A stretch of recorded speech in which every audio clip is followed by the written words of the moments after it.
साथ संगत जी, आज तो होली के शुभ अवसर पर आप सब काफ़ी संख्या में आए भगवान का गुणगान करने के लिए। साथ संगत जी, इसी में जीवन हमारा सार्थक है कि हम सब मिल करके सद्गुरु भगवान का गुण गाएं, उनकी कृपा हमारे ऊपर बरसे, तो इससे हमारा जीवन सार्थक है, जीवन का लक्ष्य पूरा होता है। क्योंकि संतों ने बताया तमाम जीव जंतु, कहते हैं 84 लाख प्रकार के जीव जंतु हैं संसार में, उनमें हमारा ये मानव जीवन सबसे विशेष है।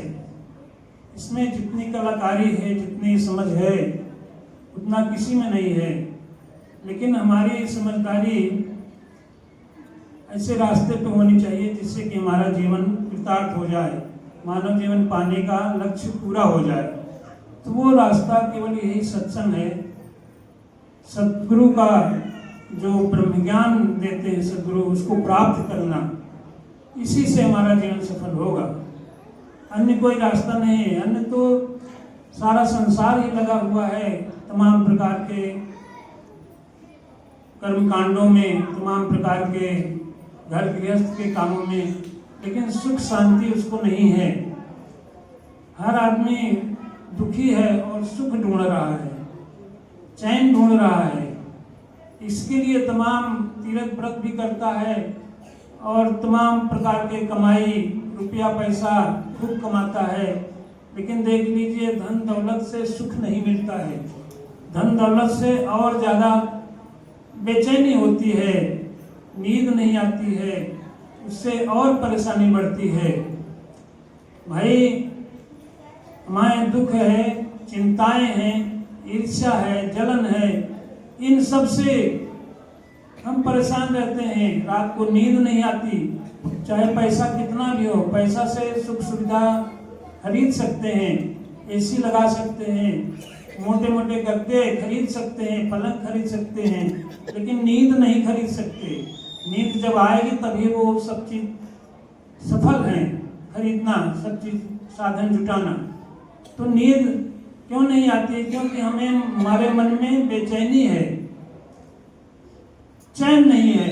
तो उसके लिए सद्गुरु का दरबार, सद्गुरु का ये ब्रह्म ज्ञान यही काम करता है।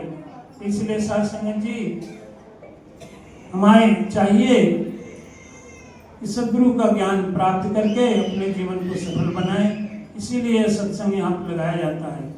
और अब देखिए, हमें एक अवसर मिला है, अम्बाला में सत्संग रखा गया है, संत समागम है, वहाँ हमको सबको चलना है। तो जितने भी महापुरुष तैयार हैं चलने के लिए, माताएं, बहनें, भाई, सब बड़े हंसी खुशी से चलें और समय से आ जाएं। यहाँ आ करके चलना है तो यहाँ पर समय से आ जाइए, 11 साढ़े 11 बजे आ जाइए। जिनको डायरेक्ट स्टेशन पर जाना है तो सीधे वहाँ पहुँच जाएं, 12:30 बजे तक पहुँच जाएं स्टेशन पे। प्रयागराज संगम स्टेशन है, दारागंज के पास में है, वहीं पर पहुंचना है, तो समय से पहुंच जाएं। अच्छा देखिए, अभी महापुरुषों ने बताया है कि क्या क्या सावधानी रखनी है। ट्रेन से चलना है तो ट्रेन में सारी सुविधाएं रहती हैं, पानी भी रहता है, टॉयलेट भी रहता है, सब कुछ। तो उतरने की जरूरत नहीं है, कहीं भी ना उतरिए रास्ते में। और चलने, यहाँ से घर से चलें तो कम से कम एक समय का भोजन व्यवस्था करके चलें, क्योंकि दोपहर में यहाँ चलेंगे, शाम को खाना पड़ेगा। भोजन करते हैं तो लेके इंतजाम करके चलिए। उसके बाद सुबह देखा जाएगा। और पानी की बोतल भी लिए रहिए आप, और ऐसा मन खुश हो के चलिए। खूब बढ़िया बढ़िया कपड़े अच्छे और साफ सुथरे पहन के चलिए। लेकिन एक काम करिएगा कि कीमती गहना ये सब ना ले जाइएगा, साधारण रूप में चलिए। सोना चांदी ये सब चीज न ले जाइए, कीमती चीजें ना ले जाइए भारी पैसे वाली, जिसमें हमारा कहीं नुकसान ना हो सके। तो ये सब ध्यान रख के चलिए। और वहाँ पर पहुँचने पर हम लोगों को 2-3 दिन रहना है, तो खाने पीने में बड़ी सावधानी रखिए। तेल मसाले आजकल भंडारा है वहाँ पे, तो उसमें रहता ही है, तो उसको बहुत थोड़ा खाइए, संभल के खाइए। तेल मसाला वाली चीज़ें कम खाइए, सादी चीज़ें खाइए, और जितनी भूख हो उससे थोड़ा कम खाइए, समय से खाइए, तो हमारा स्वास्थ्य भी अच्छा रहेगा, हम वहाँ पे अच्छे ढंग से सत्संग कर सकेंगे। इन सब चीज़ों का ध्यान रखिए। और वहाँ पे चल करके जिन भी महापुरुषों का नंबर लगता है बोलने के लिए, माताओं का या महापुरुषों का, तो वो समय का बहुत ध्यान रखें। पहले से भजन तैयार करके उसको खूब बढ़िया बैठा करके याद करके तब बोलिए, लेकिन बहुत छोटी भजन हो, 5 मिनट की हो। उसी तरह महापुरुषों के विचार भी 5 मिनट से ज़्यादा ना करिए, ये सब ध्यान रखिए। और बड़े शालीनता से अच्छे विचार रखिए, भगवान के ऊपर ज्ञान की बातें, भक्ति की बातें, इन सब की बातें करिए, कर्मकांड की नहीं। तो साथ संगत जी, इस तरह से हमको समागम में चल करके वहाँ कोई पान गुटखा नहीं खाइए, सूरती सुपारी ना खाइए, कोई भी नशा ना करिए। और जैसा वहाँ पर महापुरुषों का आदेश हो वैसा ही करिए, वहीं बैठिए, वहीं पे अपना सोने जागने का वहीं पे इंतजाम करिए जहाँ पर वो बताएंगे। तो साथ संगत जी, अभी देखिए बाबा जी क्या बता रहे हैं। महापुरुषों बाबा जी का विचार आया है, आपदा अधीन जैसे दुखद दुहागिन के सहज सुहाग न दुहागिन को भावई, बिरहनी विरोह वियोग में संजोगन को सुंदर सिंगार अधिकार न सुहावई। जैसे तन माझ बाझ रोग शोक संशय शरम सौतन के सुत देख महादुख पावई, तैसे पर तन धन दुखन त्रिदोष मन साधन को सुखत न हृदय हितावई।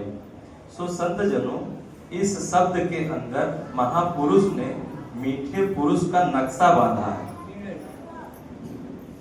मीठे पुरुष का नक्शा बांधा है कि जिसने सद्गुरु से निराकार जी का ज्ञान लिया है, फिर अपनी हौमे अहंकार के अंदर सद्गुरु और पूर्ण गुरु सिखों के साथ मन से वैर भाव जलन रखता है। सत्संग जिसमें बताया है सद्गुरु भगवान ने कि हम सब सद्गुरु से ज्ञान लेते हैं, ज्ञान लिए हैं, और सद्गुरु ने बताया कि सत्संग करिए, और अभी महापुरुषों ने बताया सत्संग में जो बताया जाए उसको अपने आचरण में उतारिए।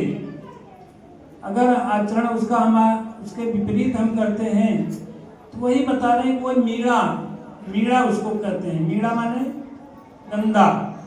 तो उस ज्ञान तो ले लिया है लेकिन उसको ऊपर चल नहीं रहा है, अमल नहीं है, एक दूसरे से जलन रखता है, एक दूसरे की निंदा चुगली करता रहता है।